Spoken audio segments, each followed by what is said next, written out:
Chị họ của tôi vì muốn sinh con cho bạn trai người da đen, đã ăn muỗi để bổ sung khí huyết. Tôi khuyên chị ấy rằng việc này có thể nhiễm sốt rét và nhanh chóng đưa chị ấy đến bệnh viện để rửa dạ dày. Tôi tưởng chị họ sẽ cảm ơn tôi.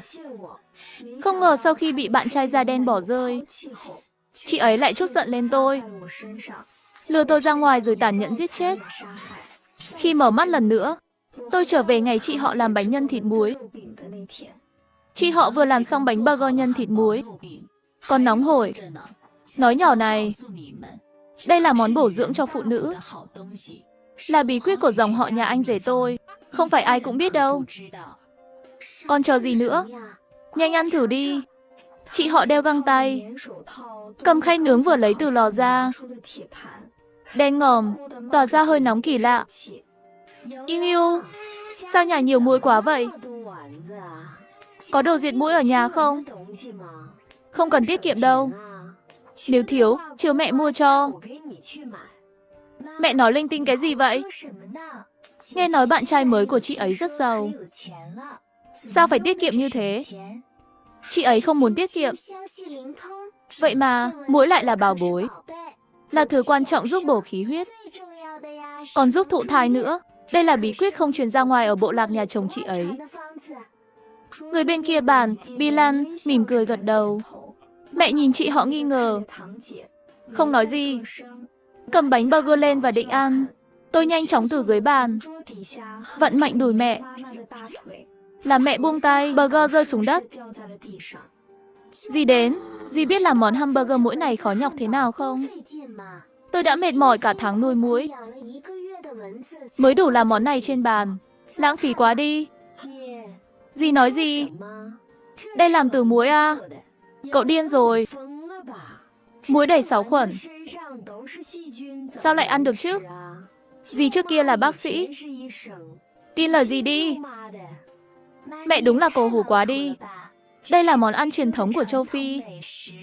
Lần trước mẹ con mình xem phim Trái đất lang thang ấy, phim còn nhắc đến nữa mà. Hơn nữa món này từ nhà chồng chị ấy. Anh ấy ăn bao năm mà không sao. Anh ấy còn là sinh viên xuất sắc của Đại học Hoa Thanh. Làm sao hại chị họ được chứ? Chị ấy bệnh dành cho phải nữ bao năm rồi. Mẹ cũng không chữa khỏi. Khó khăn lắm mới có hy vọng sinh con. Có khi đấy, sau này nhà mình lại ra hoàng tử hoặc công chúa Lai. Quả thật, khi nghe sẽ thành công chúa, thì sự nghi ngại tan biến. Cô ấy hăng hái cầm lấy burger muối, ăn ngon lành. Thanh nói đúng mà. Bilan còn học ở Đại học Hoa Thanh. Không phải muỗi bình thường. Anh rể còn tìm giống muỗi đặc biệt cho tớ ăn. Anh rể thật tốt với chị ấy. Thật chu đáo, chị ăn nhiều vào. Sớm sinh một cậu bé mập mạp. Đừng phụ lòng anh rể. Chị họ ăn khỏe đáng sợ. Chẳng mấy chốc, một bàn hamburger muỗi đã ăn hết hơn nửa. Lúc này bố tôi đến. Giống như kiếp trước. Biết chị họ có bạn trai ngoại quốc, lại là hoàng tử bộ lạc. Ông vui mừng mấy ngày đêm không ngủ. Vừa vào cửa, như thể tôi và mẹ không tồn tại, chạy thẳng đến chị họ. Ôi, Yến thật làm rạng danh nhà họ Tống. Không cần học hành. Biết học để làm gì? Sau này cũng chỉ là kẻ ăn bám. Không bằng con cái nhà họ Tống chúng ta. Chú, Bilan và tôi bận cả sáng, làm hamburger muối giúp thụ thai. Dì và Thanh không ăn miếng nào. Chắc nghĩ đồ nhà họ Tống bẩn. Họ cũng xứng. Có những thứ sinh ra đã không có phúc ăn. Hai con lợn cái không đẻ, sao có thể ăn đồ ngon của nước ngoài? Sau này thấy họ ăn trộm, thấy lần nào đánh lần đó, đánh chết luôn. Chị họ vì muốn sinh con cho bạn trai da đen, đã ăn muỗi để bổ khí huyết. Tôi biết việc này có thể nhiễm sốt rét, nhưng chọn cách lạnh lùng quan sát. Chỉ vì tôi đã tái sinh, sống lại một đời. Tôi muốn xem, không có sự ngăn cản của tôi, chị họ có sống nổi không? Thanh, con còn là con gái của mẹ không? Tại sao lại giúp gia đình họ chứ? Họ mới vào thành phố mấy ngày thôi mà. Bùn trên gấu quần còn chưa khô nữa. Cứ nghĩ rằng mặt trời ở nước ngoài tốt thế sao? Mẹ, chuyện này là của nhà họ Tống. Chúng ta đừng can thiệp. Mẹ nghĩ xem, nhà họ Tống có ai tốt? Dì đã tìm bao nhiêu thứ kỳ lạ cho chị họ ăn, chỉ để chị có thể mang thai. Người đã ác với con cái mình như thế. Nếu chị họ sau này không sinh được hoàng tử, lại đổ lỗi vì chúng ta nói lung tung, nguyên rủa họ thì không hay. Mẹ định nói gì đó, thì điện thoại của cả hai chúng tôi cùng reo. Trong nhóm gia đình, bố gửi một bức ảnh. Trong ảnh là bố và chị họ. Cả hai đều cầm nửa chiếc hamburger muỗi đang ăn dở. Giơ ngón tay cái lên. Các dì trong nhóm đều lập tức hưởng ứng, khen ngợi liên tục. Mẹ nhìn điện thoại, cúi đầu không nói gì. Sau một lúc, mới thốt lên. Thanh, con nói đúng. Nhà họ Tống tệ toàn phần. Từ ngày đó, chị họ khi có chuyện gì, đều đăng lên mạng và tiểu sử cá nhân. Đăng các món ăn từ muỗi. Vì nội dung quá kỳ lạ, chị ấy nhanh chóng nổi tiếng mạng.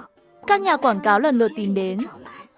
Chị họ hào hứng cập nhật hàng ngày về món ăn từ muối. Video công thức. Còn làm cả mắc băng.